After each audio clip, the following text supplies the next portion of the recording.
Continuamos con esta serie de predicaciones donde Dios nos tiene ministrando a la iglesia Elohim a través de hombres comunes y corrientes como usted y como yo, que Dios usó en un momento con un propósito eterno. Hoy vamos a ver a un hombre como fue el profeta Elías, un hombre de carne y hueso, un hombre como usted y un hombre como yo, que Dios lo llamó en un momento de la historia para servirle. Y Dios quiere ministrarnos. ¿Cuántos quieren ser ministrados? Porque así como Dios usó a Elías, puede usarlo a usted. Encontramos en Santiago capítulo 5, versículo 17, que en el Nuevo Testamento nos hablan de este hombre, un profeta de los más importantes en el Antiguo Testamento, como lo fue el profeta Elías. Elías era un hombre que amaba a Dios de todo corazón. ¿Cuántos aman a Dios? Amén. Así como usted ama a Dios, Elías, el profeta, lo amaba. Había aceptado el llamamiento de ser profeta de Dios. Y mire que servir a Dios es un privilegio muy grande. Pero no todos tienen esa disposición para decirle al Señor, heme aquí. Porque a todos Dios nos ha hablado y desea que nosotros sirvamos en su reino. Pero no todos tendrán la disposición para decirle al Señor, úsame para tu gloria y para tu honra. El profeta Elías fue un hombre notable, un hombre de fe. Hizo cosas con la ayuda de Dios impresionantes. Una de ellas es que oró y llovió. Y volvió a orar y dejó de llover. En otra ocasión estuvo frente a una viuda y lloró y se llenaron las vasijas de aceite. En una ocasión más oró por el hijo de una viuda, su único hijo, y Dios lo resucitó. Elías era un hombre de fe. Su vida estuvo rodeado de milagros. Pero la Biblia también nos habla que Elías fue un hombre que vivió una vida sujeta a pasiones y emociones semejantes como las nuestras. Elías tenía debilidades humanas como las tiene usted y como las tengo yo. Porque una cosa es ser un hombre de fe o una mujer de fe. Y otra cosa es experimentar en nuestro cuerpo momentos de flaqueza y debilidad. Seguro estoy que usted ama a Dios con todo su corazón, ¿cierto? Pero también en su vida hay momentos en los cuales titubea y a veces duda. Elías luchó con esas debilidades. Y puede ser que Elías haya sido y lo fue un hombre y una mujer y un hombre de fe, pero así también nosotros, hombres y mujeres, vamos a estar constantemente luchando con nuestras debilidades a lo largo de nuestra vida en esta tierra. Y Dios quiere que aprendamos esta tarde con la ayuda de Dios, a aprender de cómo Dios utilizó a este hombre y cómo pudo luchar y sobreponerse frente a las debilidades que él fue experimentando a lo largo de su ministerio. Antes de que vayamos al primer libro de Reyes 18-17, voy a leer una vez más Santiago 5-17, pero en la versión Dios habla hoy. Es una versión un poco más contemporánea, la versión 60, y dice el texto así: Elías era un hombre de pasiones semejantes a las nuestras. Y Dios quiere que tengamos eso en mente. El profeta, el gran profeta Elías, era un hombre común y corriente de carne y hueso que experimentó debilidades y luchas en su vida mientras sirvió a Dios en esta tierra. Con eso en mente vamos a ir al primer libro de Reyes, capítulo 18, versículo 17. Primer libro de Reyes, 18, versículo 17. ¿Ya lo tenemos? Elías vivió en un momento en el cual Acab era el rey de Israel. Para ponerle un poquito de contexto, Acab fue un rey contemporáneo a Elías, pero Acab fue un rey que hizo lo malo ante los ojos de Dios y desvió a la nación de Israel hacia la idolatría y rebeldía. Su esposa fue Jezabel, una mujer muy mala. sin temor y piedad a Dios. Dice el texto 17, cuando Acab vio a Elías, le dijo, ¿eres tú el que turbas a Israel?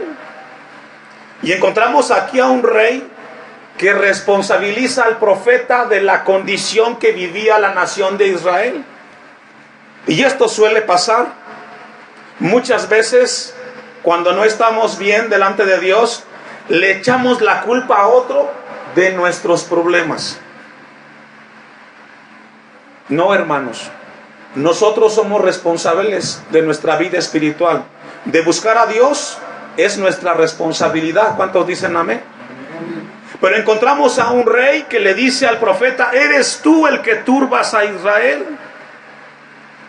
Y siempre encontramos este caso en la Biblia, versículo 18, le contesta Elías. Y él respondió, yo no he turbado a Israel, sino tú y la casa de tu padre, dejando los mandamientos de Jehová y siguiendo a los Baales.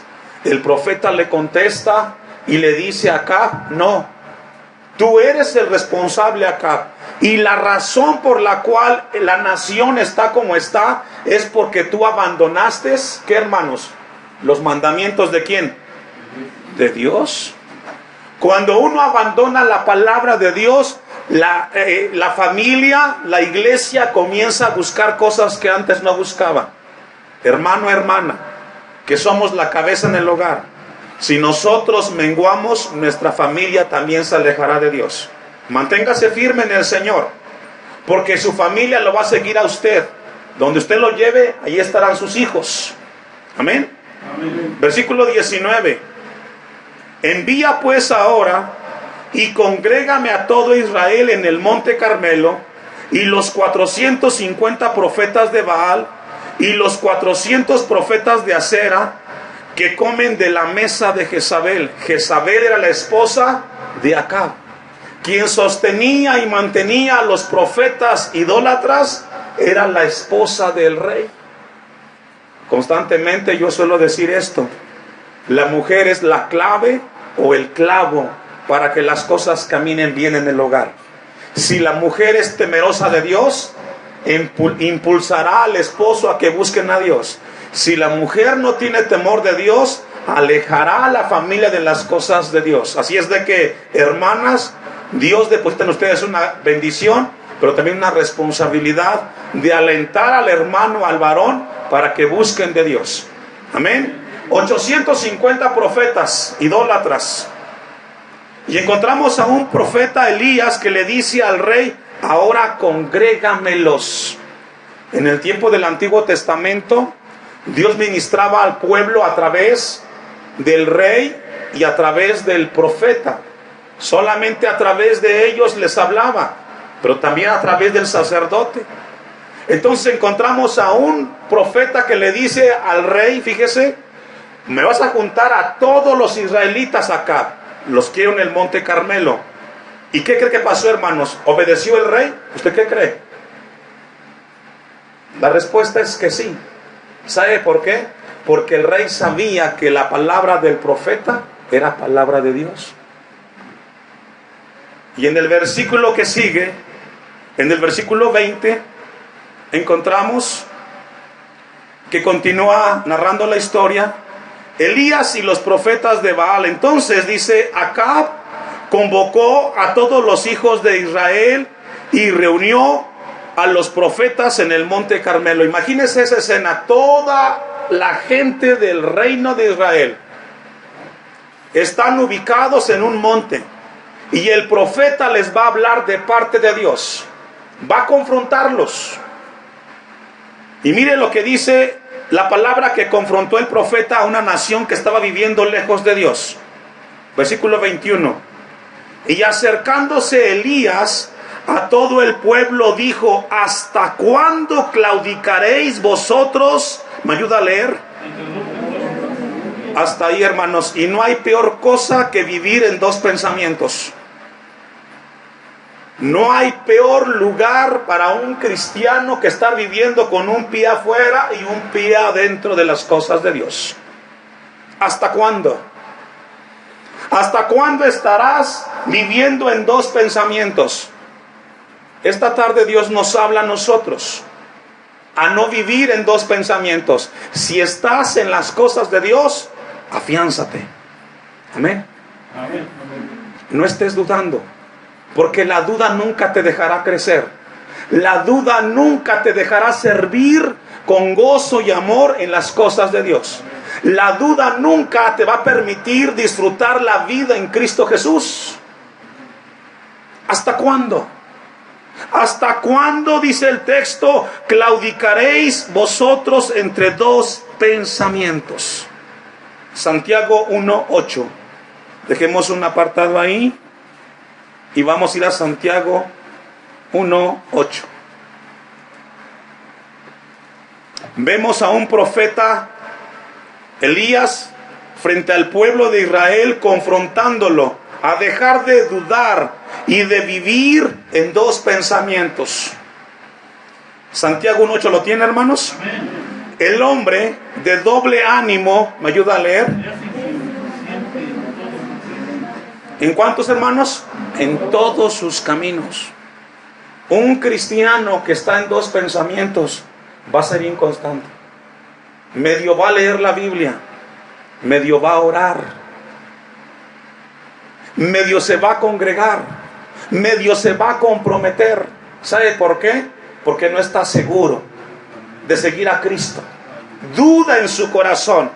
Y espero que en este lugar no haya hermanos así. Y si los hubiera, hoy Dios nos confronta y nos exhorta a dejar de estar en dos lugares. Si estás en las cosas de Dios, afiánzate, varón. Afiánzese, hermana. Dice el texto, el hombre de doble ánimo es inconstante en todos sus caminos. Hemos de acercarnos a Dios con fe, no dudando en nada, hermanos. Hemos de creer que el que ama a Dios debe de cuidarse y debe de buscarlo con amor y con reverencia. Dice otra versión, son personas divididas, toda su existencia serán inestables. Personas que son inconstantes o dudan, lo van a hacer toda su vida, hermanos. Y eso fue lo que le hizo o lo que confrontó el profeta a una nación. ¿Hasta cuándo van a vivir entre dos pensamientos? Vamos a regresar rápidamente al primer libro de Reyes 21, perdón. Y acercándose Elías a todo el pueblo, fíjese, a todo el pueblo, a nadie dejó excluido, porque todos tenían que escuchar esta palabra de parte de Dios. Dijo, ¿hasta cuándo claudicaréis vosotros entre dos pensamientos? Si Jehová es Dios, ¿qué, hermanos? Seguidle. Y si Baal, id en pos de él. Hermanos, esta palabra nos lleva a nosotros a ser responsables. No juguemos. Constantemente yo le digo esto a la iglesia, el pastor Bello no está jugando con las cosas de Dios. Estoy muy seguro de lo que estoy haciendo. Amén. Estoy dejando mi vida en este lugar. Y también espero que usted tome con responsabilidad la vida cristiana, seguros de que nuestra vida está en Cristo Jesús, en las mejores manos, hermano. Amén. Amén. Versículo concluye el 21. Y el pueblo, ¿qué, hermanos? Y eso es triste. ¿Sabe por qué? Porque allí estuvo el mensaje, pero nadie contestó. Porque contestar que sí o que no implica responsabilidad y también implica que vamos a entregar cuentas a Dios. Dice el versículo 22, y Elías volvió a decirle al pueblo, solo yo he quedado profeta de Jehová, más de los profetas de Baal hay 450 hombres. Fíjese, se sintió solo el profeta. Porque a veces cuando caminamos en las cosas de Dios y vemos que algunos que están claudicando en dos pensamientos, muchas veces nos sentimos solos y pensamos que estamos solos nosotros caminando la vida cristiana. Pero siempre hay un remanente que busca a Dios con amor, temor y reverencia. Y dice Elías, solo yo he quedado. Versículo 23, dense pues 2 bueyes y escojan ellos uno y córtenlo en pedazos y pónganlo sobre leña, pero no pongan fuego debajo de él. Y yo prepararé el otro buey y lo pondré sobre la leña, y ningún fuego pondré debajo de él. Y encontramos aquí que hay un momento de ofrecer sacrificios. Y comienzan los profetas de Baal, versículo 26. Y ellos tomaron el buey que les fue dado y lo prepararon e invocaron el nombre de Baal desde la mañana hasta el mediodía. 6 horas ahí invocando a su ídolo. ¿Y sabe qué pasó? Nada. ¿Sabe por qué? Porque los ídolos tienen ojos, pero no ven. Oídos, pero no oyen. Pero el Dios que tenemos nosotros es un Dios que habla y que escucha a su pueblo, hermanos. Y somos bendecidos por ello. Versículo 31 para avanzar. Y tomando Elías 12 piedras conforme el número de las tribus de los hijos de Jacob, el cual había sido dada palabra de Jehová diciendo: Israel será tu nombre. Sabe que cada piedra de las 12 representaba una de las tribus. Y seguramente, como estaba todo el pueblo ahí, cuando mencionaba la tribu de Judá, de Leví, los que estaban allí observando se identificaban con esas tribus. ¿Qué estaremos sirviendo a Dios en 2 pensamientos? Quizás pensaron. 32. Edificó con las piedras un altar en el nombre de Jehová. Después hizo una zanja alrededor del altar en que cupieran 2 medidas de grano. Y encontramos a un profeta que comienza a preparar el sacrificio para que Dios pudiera recibir ese sacrificio. Versículo 36. Cuando llegó la hora de ofrecer el holocausto, se acercó el profeta Elías y dijo: Jehová, Dios de Abraham, de Isaac y de Israel, sea hoy manifiesto que tú eres Dios en Israel y que yo soy tu siervo y que por mandato tuyo he hecho, ¿qué, hermanos? Todas estas cosas. Aquí, hermanos, quiero hacer un paréntesis y pongan mucha atención, porque esto es muy importante y espero que no lo pueda ver yo en usted. Encontramos a un profeta que Dios le dio la orden de ofrecer un holocausto en un lugar, en un tiempo al cual se debía en ese momento. Y este mandato fue exclusivamente para Elías, para nadie más. A veces es triste que cristianos quieren repetir este mismo sacrificio. Tristemente yo veía en las noticias que en una iglesia en Centroamérica quisieron hacer esto y en el templo sacrificaron el holocausto. Eso no es bíblico. Dios va a pedirle a usted algo distinto, una ofrenda de obediencia. Es lo que Dios le agrada de cada uno de nosotros. Amén. Amén. Encontramos entonces que Elías hace el sacrificio, el holocausto. Versículo 37. Respóndeme, Jehová, respóndeme, para que conozca este pueblo que tú, oh Jehová, eres el Dios, y que tú vuelves a ti el corazón de ellos. ¿Sabe que Dios está interesado en nuestro futuro eterno, hermanos? Dios está interesado en nuestro futuro eterno, más que en nuestro futuro en esta tierra. Aunque Dios siempre nos cuida, perdón. Pero Dios está interesado con nosotros, en que lo busquemos de corazón. Versículo 38. Entonces cayó fuego de Jehová y consumió el holocausto, la leña, las piedras y el polvo, y aún lamió el agua que estaba en la zanja. Viéndolo todo el pueblo se postraron y dijeron: Jehová es el Dios, Jehová es el Dios. Si leemos este texto podemos entender que la gente, ¿qué, hermanos? Creyó a Dios. Pero seguimos leyendo el capítulo y el que sigue encontramos que solamente fue mera emoción. ¿Sabe qué pasó, hermanos? Estuvieron convencidos del mensaje, pero nunca se convirtieron. Y así hay muchas veces en la iglesia. Nos convence el mensaje, pero no cambiamos. Sí, ahí la gente dijo: sí, Jehová hizo la obra, pero realmente no cambiaron. Después de ahí vamos al capítulo 19 rápidamente, hermanos, para avanzar en el mensaje. capítulo 19 del libro de Reyes. Acab dio a Jezabel la nueva de todo lo que Elías había hecho y de cómo había matado a espada a todos los profetas.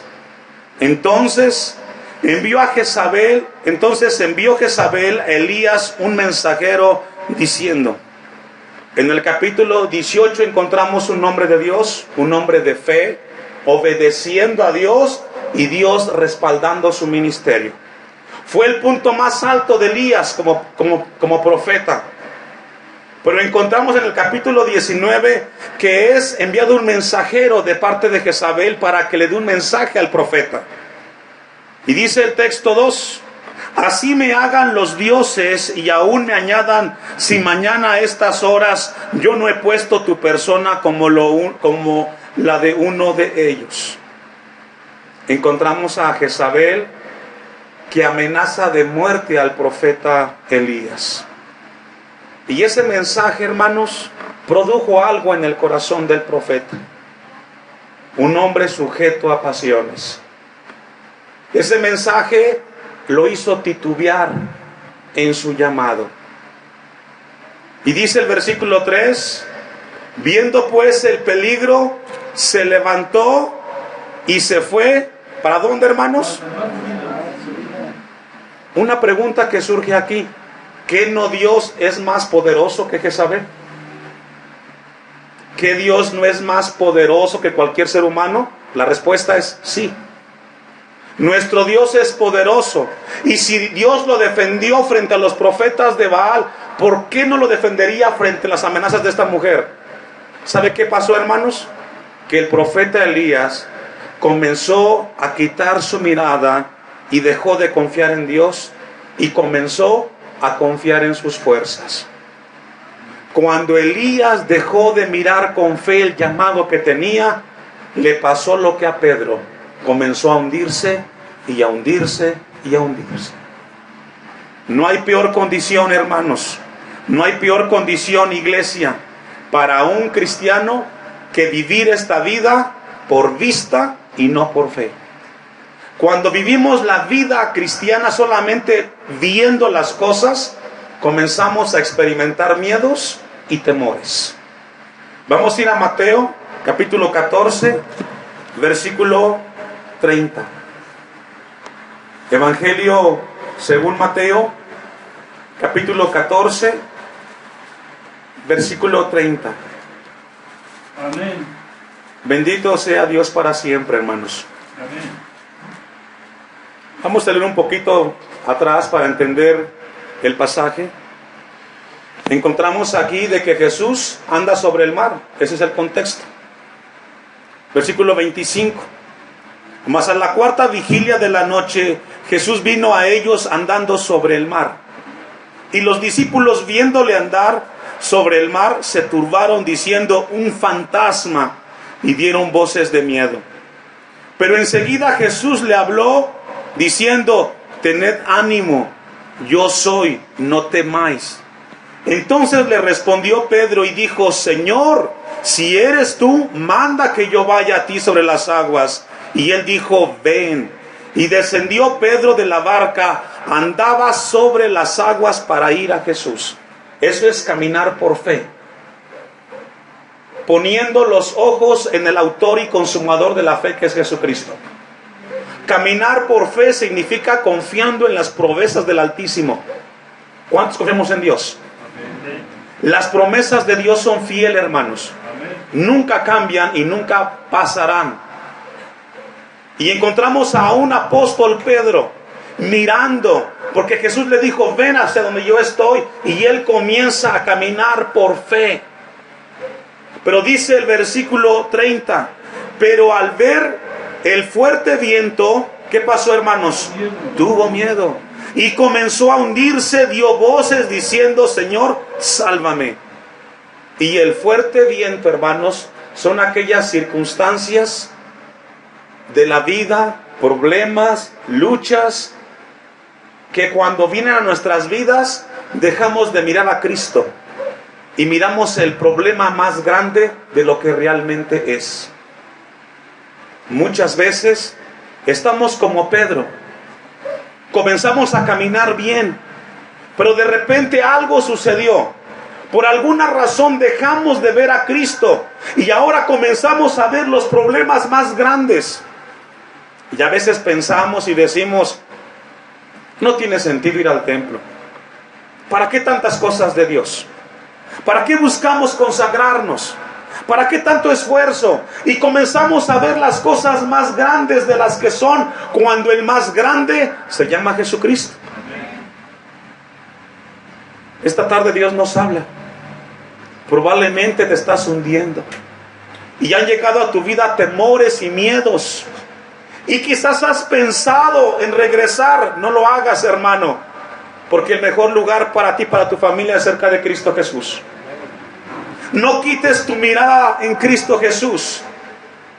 Si tú caminas con fe y por fe, ten la seguridad de que Cristo te sostendrá a ti y a tu familia hasta tus últimos días aquí en la tierra, hermanos.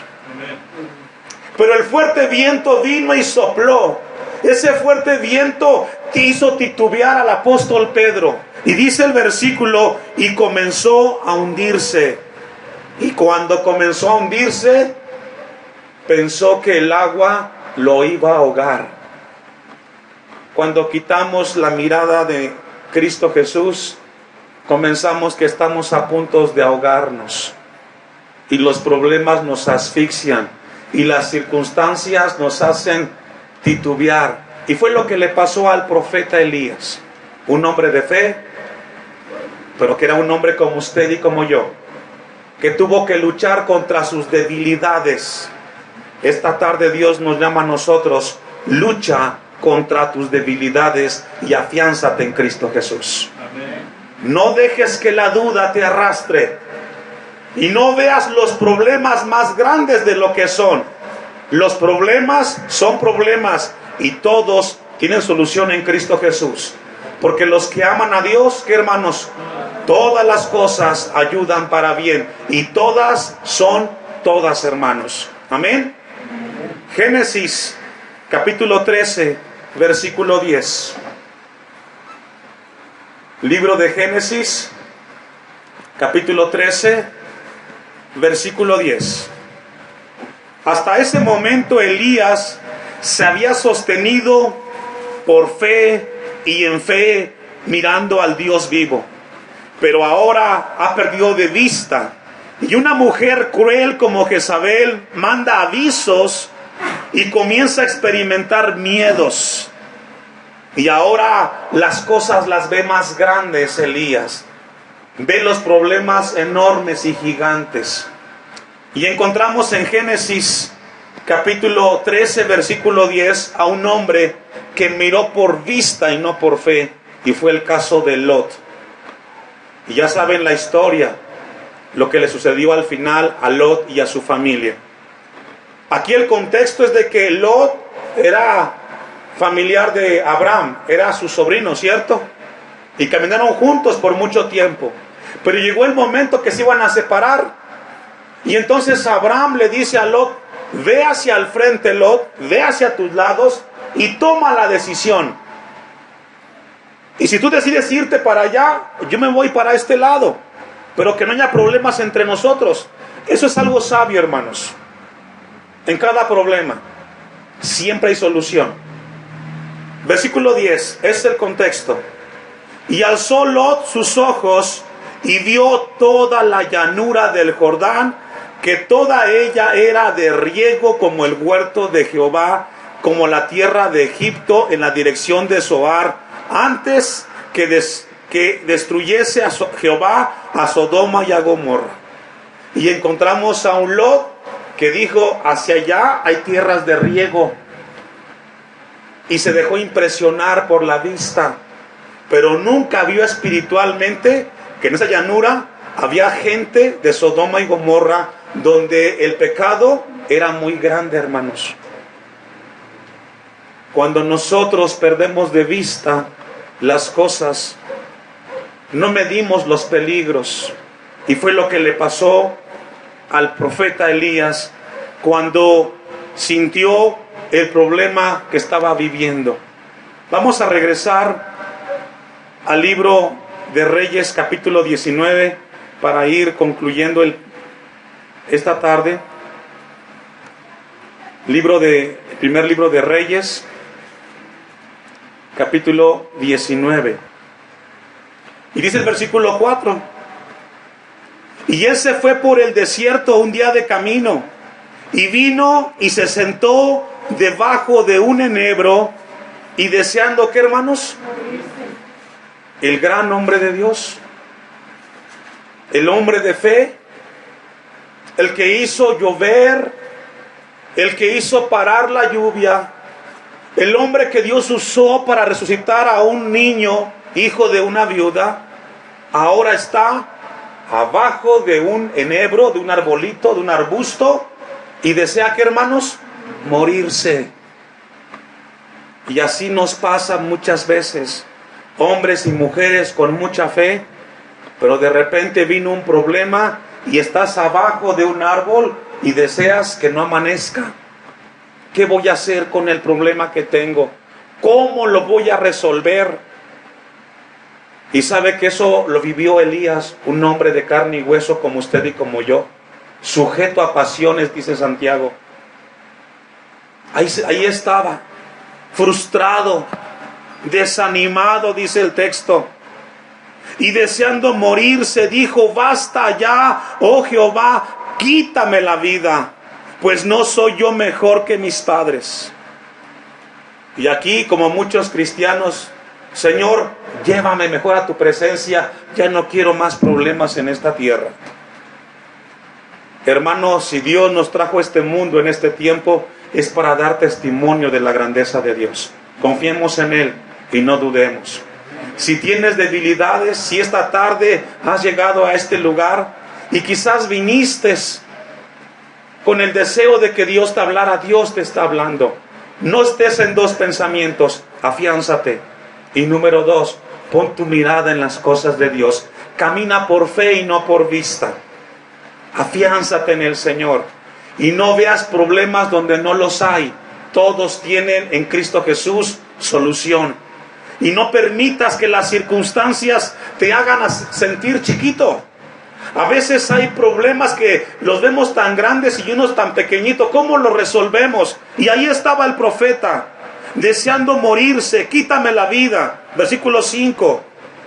Y echándose debajo del enebro, se quedó, ¿qué, hermanos? Dormido.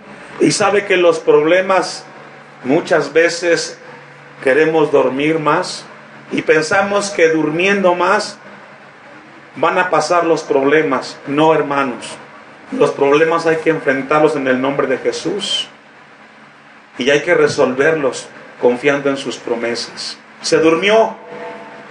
Versículo 5. Y he aquí, luego un ángel le tocó y le dijo, ¿qué, hermanos? Levántate y come. Puede ser que esta tarde tú te sientas así como el profeta. Y quizás Dios no envía un ángel literalmente, pero Dios nos habla a través de su palabra. Y nos dice que levántate y sigue adelante. La vida cristiana, hermanos, hay que seguir hacia adelante. Nuestros hijos nos observan cómo enfrentamos las pruebas. Dejémosles un buen ejemplo, que confiamos en un Dios y que en Él sostenemos nuestras vidas. Versículo 6. Entonces él miró, y he aquí a su cabecera una torta cocida sobre las ascuas y una vasija de agua, y comió y bebió y volvió a dormirse. Y volviendo el ángel de Jehová la segunda vez, le tocó diciendo, levántate y come, porque largo camino te resta. Una segunda vez. Eso se llama misericordia. Ya Dios te habló una vez, hoy te vuelve a repetir. Levántate, sigue adelante, camino te resta. Se levantó pues y comió y bebió. ¿Y qué, hermanos? Estoy en el primer libro de Reyes 19:8. ¿Está conmigo? ¿Y sé qué, hermanos? Y fortalecido con aquella comida, caminó 40 días y 40 noches hasta Horeb, el monte de Dios. Cuando nos alimentamos de la palabra de Dios, podemos seguir adelante, hermanos. Amén. Mi oración como pastor es que Dios nos ayude a crecer y aprendamos que Dios puede sostenernos, hermanos. Caminemos hacia adelante la vida cristiana, firmes, como dice el canto, firmes y adelante.